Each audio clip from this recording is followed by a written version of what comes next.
In this episode, I'll be speaking with Katya Hottenstein. Now, Katya and I used to be colleagues together about a decade ago. It was around the time when we started hearing about this thing called communicative language teaching and teaching with a proficiency goal. And so we decided to jump in and give it a try. So you'll be hearing all about Katya's journey, where she's been, and where she is now.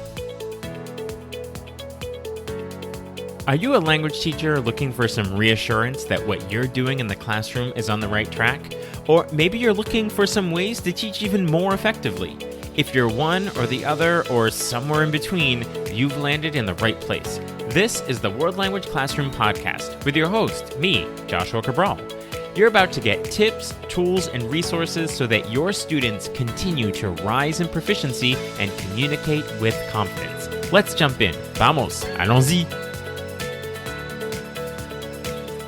Hello, my friends. Bonjour, mes amis. Hola, mis amigos. So today we have a huge pleasure, and we're going to be listening into a conversation with one of my best teacher friends, Katya Hottenstein. And I asked Katya to come on and talk to us today because she kind of had one of those pivots in her teaching journey. And I know we hate the word pivot right now because of what we all had to do in school. So maybe we'll say she had to be flexible in her teaching journey. And I think it's going to really give insight to teachers who are sort of thinking, I've been doing things in a certain way for so long, and how do I kind of maybe make some changes for the better? And I think that hearing Katya's story will help us to understand that a little more. So hello, Katya, and welcome to the podcast. Hola! Hey, I'm so excited to be here. Thank you for having me. Absolutely. So with the hola, I could point out that Katya is a Spanish teacher. Correct. And I'm going to leave it to you, Katya, to introduce yourselves to the podcast audience. All right, awesome. Well, hello, everybody. I am Katya Hottenstein, and I have known Joshua, oh my goodness, how many years now? I don't know, but it's been a while. It's like something like 9. Something like 9, yes. Yeah. So I had the privilege of working with him when I taught up in Massachusetts at the same school, and he was my neighbor next door. And he was teaching French, and I was teaching Spanish.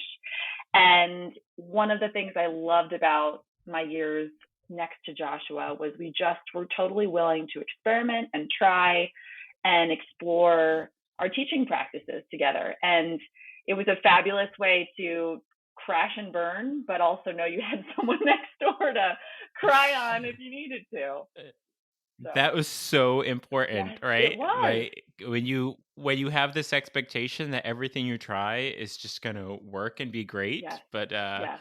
Yeah, that was so important for us. Absolutely. Yeah. So let's see. What else do you want to know? This is going to be my 14th year teaching. And I started out teaching in a public school in Brooklyn, New York for 5 years. And then I moved up to Massachusetts and taught there with Joshua for 3 years. And now I'm entering my 6th year at a school for students with learning differences in Pennsylvania. So how did your career start in New York? I applied my senior year of college. I applied for New York City Teaching Fellows, and I got in the program. They really needed Spanish teachers, and so I dove in, was in the program for 2 years, and was in a high-risk, high-need school with class sizes of 30 plus. And it was a heck of a way to start my career in terms of just, diving full force into classroom management. I was a department of one. Resources were super limited. We had a textbook, but not enough to give the kids. So I essentially wrote my own curriculum. So that was my beginning. What was your teacher training like before going into your school in New York? What sort of background did you have about how to teach language, or did you have any background in that? I went to Hamilton College in upstate New York, and there I was a Hispanic studies major and an education minor. So I had some experience through my minor of becoming a teacher. but I would say truly New York City Teaching Fellows, in which I was teaching full time during the day and going to class at night for my master's. That was the real learning experience for me. And being able to teach, try, plan, and then commiserate with fellow novice teachers and discuss what went wrong or what didn't or what worked. That was the real learning curve for me. Yeah, when I went back to do my master's degree, it was several years into my teaching career. And I was teaching full time while doing my master's degree at night at the University of Massachusetts, Boston. And I had that same feeling of you're going to use this the next day and see if it's going to work. And I always recommend that to teachers. If you could do your Absolutely. own education while you're using that every day in the classroom, Yes, just so much better. Yeah. absolutely. 100%. So once you had a couple of years of your teaching experience under you and drawing on those learning experiences, but then there came a point when you started to look outside the box a little bit. It Yeah. was the the pre-box and the post-box way of going I about like your that. I like teaching, that. right?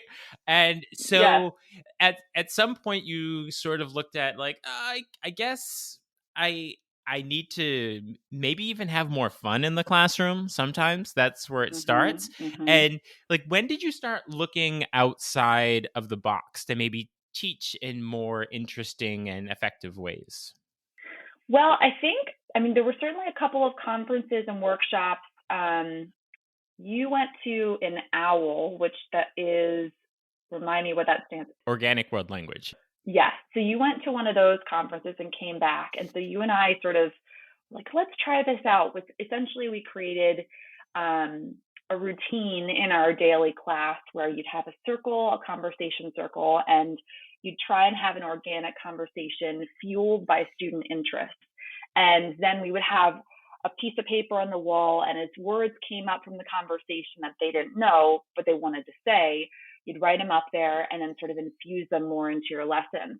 That's just one example of something that you came back from a conference and we're like, you know what, let's try it, let's do it. And we both ran with it.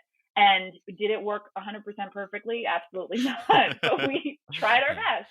So I just want to point out that when I first went to the OWL, I went to one of their summer boot camps, Organic World Language, maybe 10 years ago now. The first day of it was all about proficiency levels and the ACTFL OPI, the oral proficiency interview, and how that's done. And even though I had studied in during my graduate school years, I studied applied linguistics and second language acquisition, and it was incredibly useful in terms of the Mm-hmm. science and the cognition and how language is learned, but there was none of the Mm-hmm. fun and interesting Mm-hmm. part of it and the being student centered.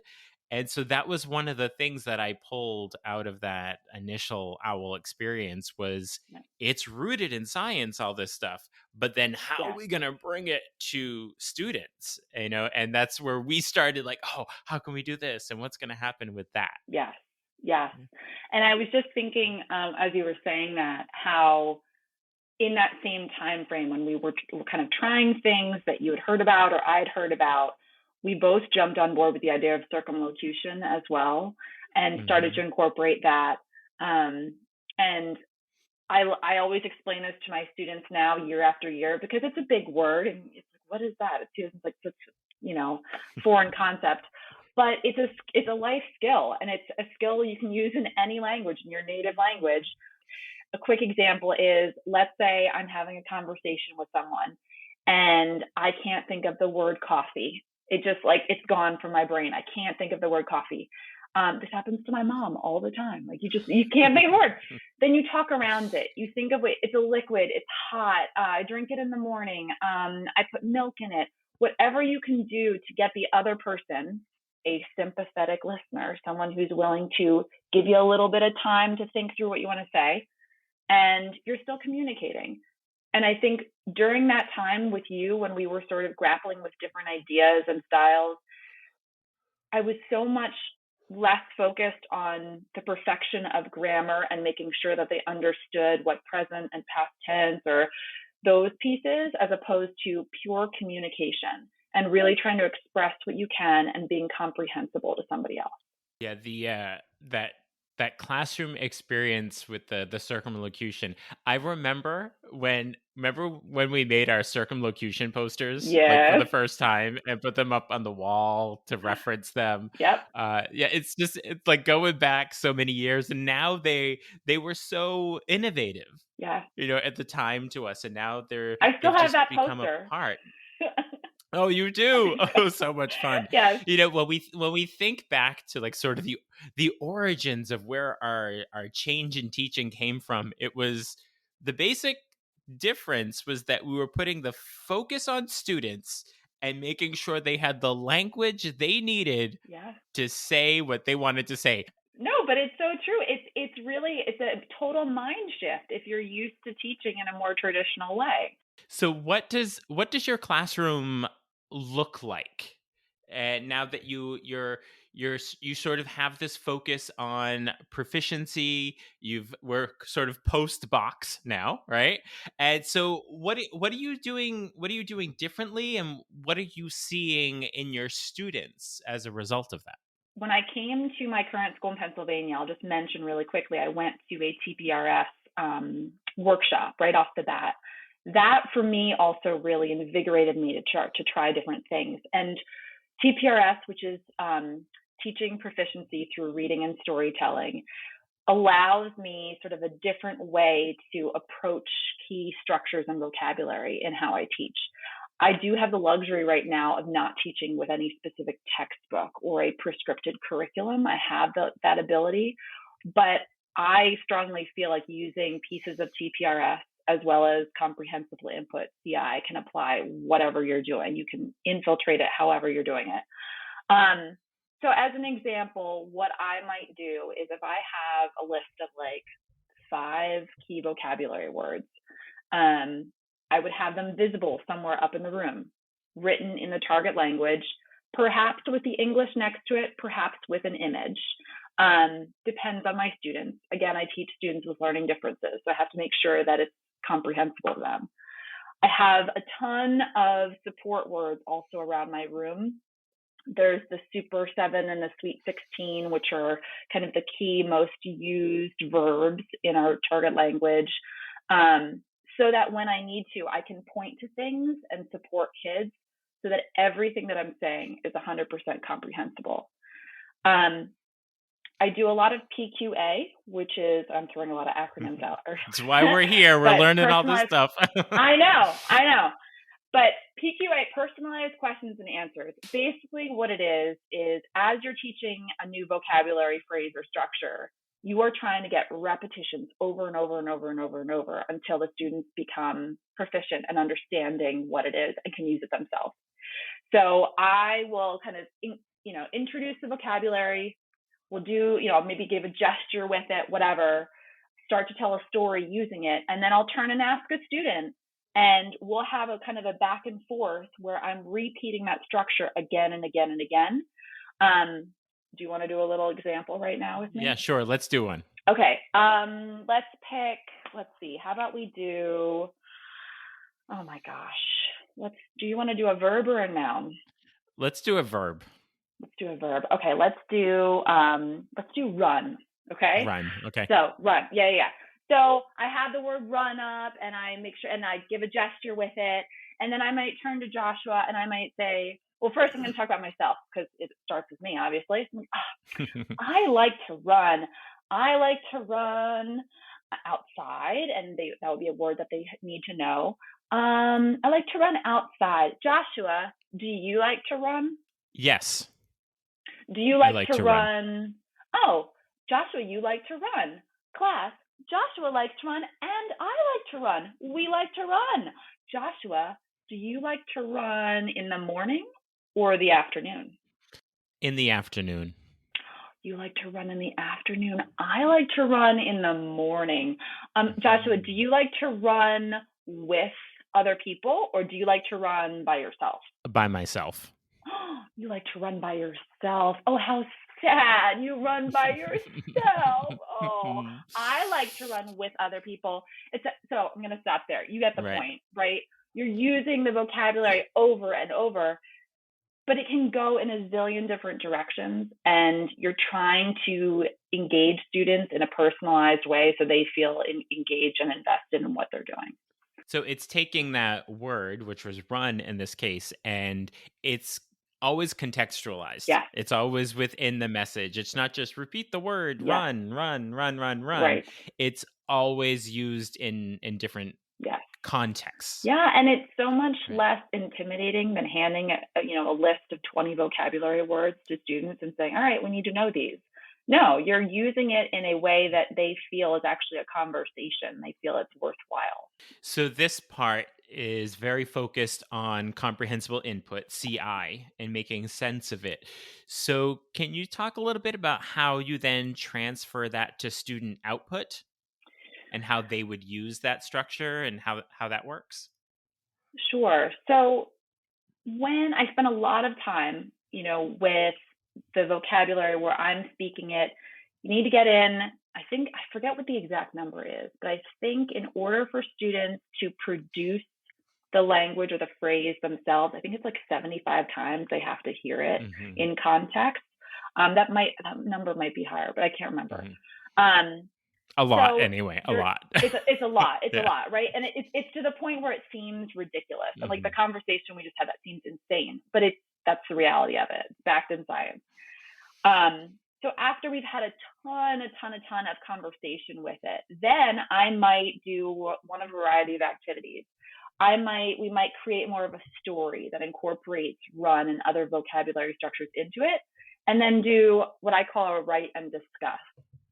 And that's essentially where I'm up at the whiteboard with a marker, the students have a pencil and paper, and I start to rewrite the story in the target language. They're literally copying it down. However, it's not me just standing up there and saying, there is a boy that likes to run. It's still a conversation. So I'm saying, there's a boy or a girl, and they're helping me with that. So then I'm going, the boy likes to run or the boy likes to swim. So as we're doing it, they're not only needing to remember the vocabulary, but I'm also building in some transition words, some Hmm. articles, and they're getting the perfect spelling and all of that as we do it together. And then you can do a zillion things. You can have them partner read, you can have them draw it, etc. So if we look pre-box before looking outside the box and post-box, uh, Mm-hmm. what's different in your students and their Mm. relationship to language learning, language acquisition? What does that look like? What are the benefits you're seeing from the out of the box thinking? I guess. I will say for both student and teacher, I think there's more joy in general. I think they feel how excited I am to teach this way, and I see them much more willing to take risks and to feel safe and comfortable speaking up. So much of how I used to teach was geared towards get it right. Like literally just Hmm. get the ending right, pick the right word. I need to hear it. And that's super intimidating for a Hmm. student of any age. Um, Because and we thought that's what language learning yes, was. That if you yes, could do that, you could communicate. Right. exactly, exactly. And I know from my own experience when I learned in high school, I was terrified of my Spanish teacher because if I raised my hand and said something the wrong way, I was going to get a nasty look. Hmm. So the fact that they are comfortable raising their hand, and I don't care what comes out of their mouth as long as they're trying and it's in the target language. Honestly, even if it's a one word answer or a gesture that they show me they understood. So I'm not asking them to produce as much as I used to, but I know that they're understanding for more. And one of the other perks I've noticed is I have kids casually come up to me after class or in the hallway and try and say something to me in Spanish. Hmm. Because again, they feel, you know what, I think I've got the language to do this, and they try. Yeah. It was the that focus on content that we thought was going to be a way of communicating. Yeah. is it led to the I had 4 years of Spanish in high school and I can't speak a word Yeah. sort of situations. And Yeah. it's less content, but it's more contextualized where students are actually going to be able to communicate. And I'm using this term of thinking outside the box, and I'm actually thinking maybe I shouldn't have said that, because I want this to be sort of the there is no box, first off. Yeah. Yeah. And that we're not thinking outside the box. We're just doing some good teaching with Yeah. that's very, very effective, right? When you say it's not so much content, it's still very rich in content. I actually feel like it's more content, but I think before, and many textbooks are organized like this, the content was present AR verbs, past tense, imperfect. Like that was the Mhm. content, and then you shove some vocabulary in to hope that that teaches it properly. So it's kind of flipped how it's taught. Mhm. Okay, yes, they will learn how to speak in present tense with AR verbs. They will learn imperfect and subjunctive because it's infused into it naturally. Thank you for that. That was a good clarification, that the word content in a traditional sense meant language structures Yeah, or vocabulary lists, yes, whereas now content is more of a skill set of yeah, what you're going to be able to do with all of that. exactly. So if we have teachers listening into our conversation right now who are thinking like, "Oh, okay, that seems like a feeling I want my students to have. That's what I want my classroom to look like and feel like." But where do I start? Mm. So like where's some advice for that teacher based on, your learning along the way? Well, a couple thoughts. Let's say your school is willing to have you try a different type of curriculum. Let's say you don't have a textbook, that type of thing. I would strongly recommend checking out Martina Beck's Somos curriculum. Um, I was sort of handed off that when I first started teaching in Pennsylvania. And it's a wonderful way to start to use this style, but not feel like you have to reinvent the entire wheel yourself, because that can be overwhelming when you don't know, well, which target structures should I do? Like, what are the activities I should do afterwards? What cultural pieces can I pull in? She's done all of that for you. Um, what I will also say, so I use some of her stuff, but I also use other people online and resources. Teachers Pay Teachers has a bunch of stuff. There's Mike Pito, there's Claudia Elliott, there's Annabelle Allen. There's tons and tons of people out there that are super, super gung ho about Mhm. CI. And what's cool is I don't feel like any of them are saying, I do it the right way. It's only my way. Drink my Kool-Aid, whatever. Everyone's like, try this out. I've used a little bit of this. I used a little bit of that. And everyone's just so willing to share because it's a wonderful community. Facebook groups is another one, just to ask people, how do I start using this? What are some great resources? I honestly, I'm on Facebook now more because I'm on a CI group, and it's like somebody will post a random video for a movie talk that I want to do. I'm like, oh my gosh, that's my lesson tomorrow.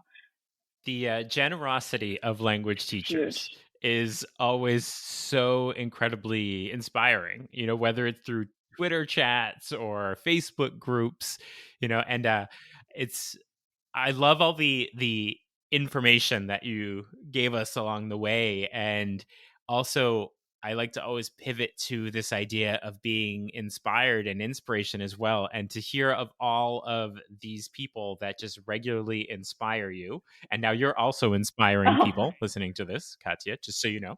I am definitely, right?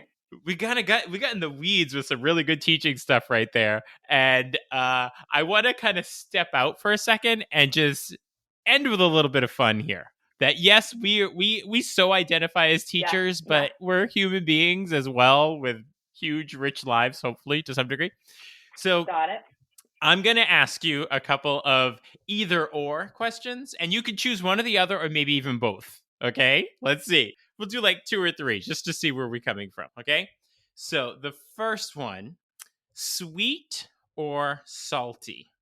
I could literally live off of Gorp, which is trail mix, because of the chocolate and the peanuts. Like that combo for me is huge. So I have to go with both. Both. Okay. Yes. All What right. about Okay. you? I'm a salty. I thought that for you. Yeah. I love chips. I love chips. I'm Fair. much more of the salty. Yeah. Okay. Okay. Sneakers or sandals? Sneakers. Sneakers. But I will say really quickly, I have become, well, I'm already an 80-year-old woman in just like many facets of my life. I wear Crocs way more often than I should because they kind of serve every purpose known to man. So you should also add in there sneakers, sandals, or Crocs. But if I had to pick, I'm going with sneakers. What about you? Do you run? Are you a runner? I do. Yeah. Oh, okay. So that helps. I'm Yeah. definitely a sneakers.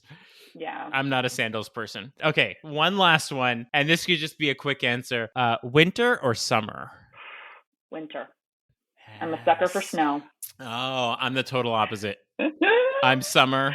Not a huge fan of humidity, but I am not a fan of snow. Yeah. I mean, I live in Boston, so we definitely get our share of snow. Yeah. But I'm happy when it's time to move on from that. Makes sense. Right. Makes sense. Well, so much getting this window into your teaching experience, your advice for teachers, and knowing that you like trail mix. Yeah. I mean, now I know what to get you next time there's a holiday around. Okay, so thank you so much for joining us today, Katya. Thank you so much. It's been a total honor. And I was just going to add really quickly that, I have tons of folks out there that I, will look at their pages or blogs. I don't have a website or a blog, but if any of your listeners, want my email address or whatever, want to reach out to me, I'm more than happy to have conversations with them. So. All right. Yeah. Reach out to me on Twitter and I can put you into contact with Katya. So I'm WL Classroom on Twitter. We're going to get you on Twitter too, Katya. Eventually. We'll get there. Yes. And I will update everyone when you do get on Twitter. Thank you again so much. Thank you for listening today. And another huge thank you to Katya for sharing her language teaching journey with us. I look forward to hanging out with you again really soon. Bye for now. You've been listening to the World Language Classroom podcast. Be sure to follow or subscribe wherever you're listening so you don't miss a single episode. Let's continue the conversation on Twitter, Facebook, or Instagram at WL Classroom. You can also see over 250 blog posts about language teaching at, you guessed it, WLClassroom.com.